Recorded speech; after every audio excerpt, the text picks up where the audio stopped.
Saya melihat prospeknya insya Allah, saya pikir masyarakat sudah cukup familiar ya dengan kelapa dalam dibandingkan dengan kelapa sawit. Kalau kelapa sawit memang produk dari luar kata demikian, sehingga apalagi kemarin itu banyak izin-izin sudah dicabut yang memang semacam orang masyarakat tuh agak trauma lah dengan kata kelapa sawit. Kalau kelapa dalam ini insya Allah saya pikir dimana prosesnya mulai dari 2015 izin prinsip, izin lokasi semua sudah diurus.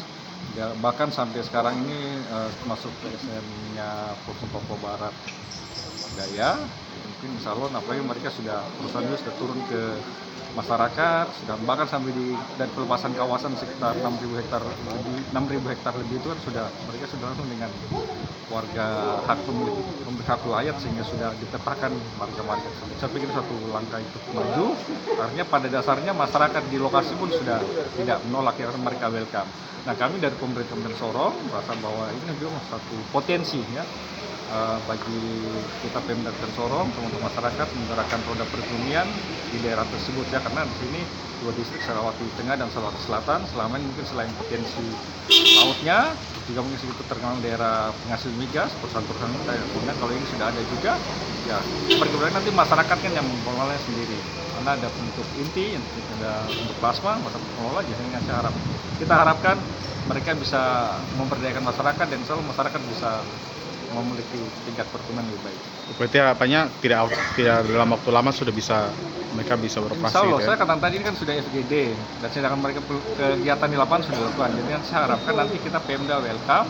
Jadi nanti kalau pun diskusi dengan OPD teknis yang itu menyangkut hal-hal teknis ya, saya harus mereka segera cepat respon sehingga insya Allah mungkin dalam waktu secepatnya kita harapkan dengan sinergitas antara Pemda dengan perusahaan dengan masyarakat semuanya bisa berjalan dengan lebih baik. Dengan sendirinya.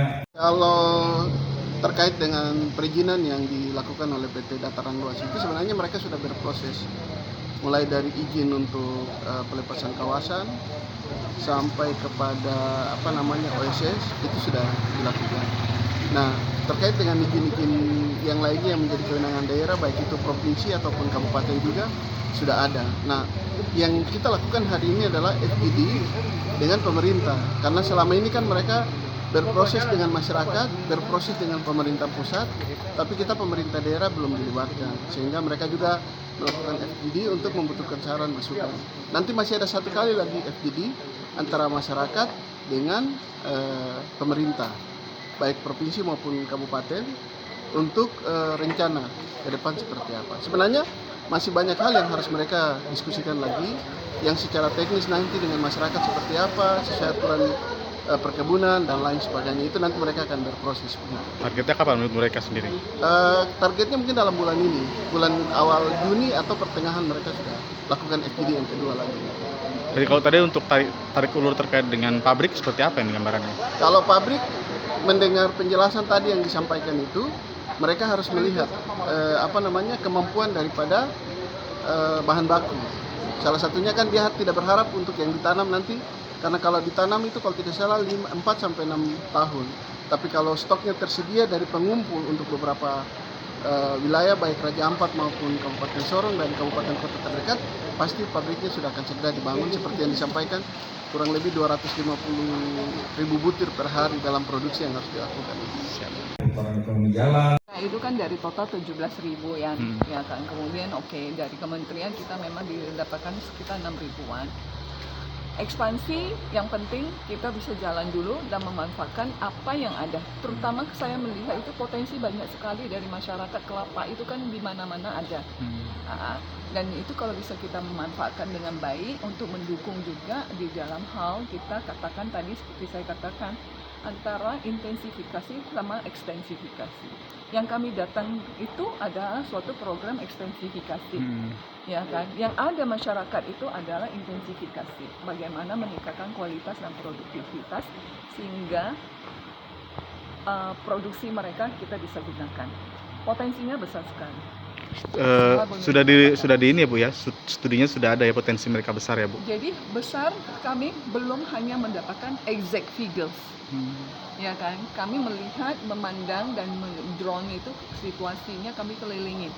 Itu banyak, cuma Bapak tahu sendiri data statistik kita kan nggak ada. Kami kalau harus melakukan sensus itu kan juga butuh lama, maka kami akan turunkan drone untuk kami sensus. Oke.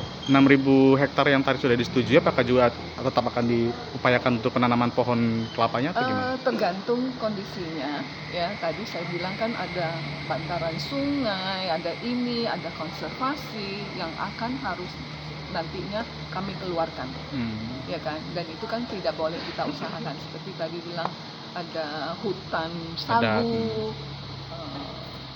budaya adat di situ, itu kan pasti enggak. Belum lagi batasan-batasan lingkungan hidup yang harus kami penuhi.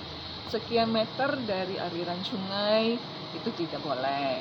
Itu pasti akan kami keluarkan dulu sehingga ujungnya akan mendapatkan lahan efektifnya. Bu, dari sekian banyak itu untuk sampai sejauh ini sendiri rencana untuk bangun pabriknya gimana Bu? Tadi kan ada tantangan nih, kalau bisa segera. Jadi kan saya katakan tadi juga, kalau memang hasilnya sekarang ini sudah bisa mencukupi untuk produksi, untuk dibangun produksi pabrik di sini, ya kita nggak usah harus menunggu sampai 7 tahun di mana kelapa katakan yang kita tanam itu menghasilkan. Jadi kita pertama mungkin memanfaatkan kelapa dari masyarakat dulu. Berarti intinya adalah kalau andaikan kelapa yang ada di masyarakat terpenuhi, tercukupi, pabrik pasti akan dibangun. Siap. Terus nanti ada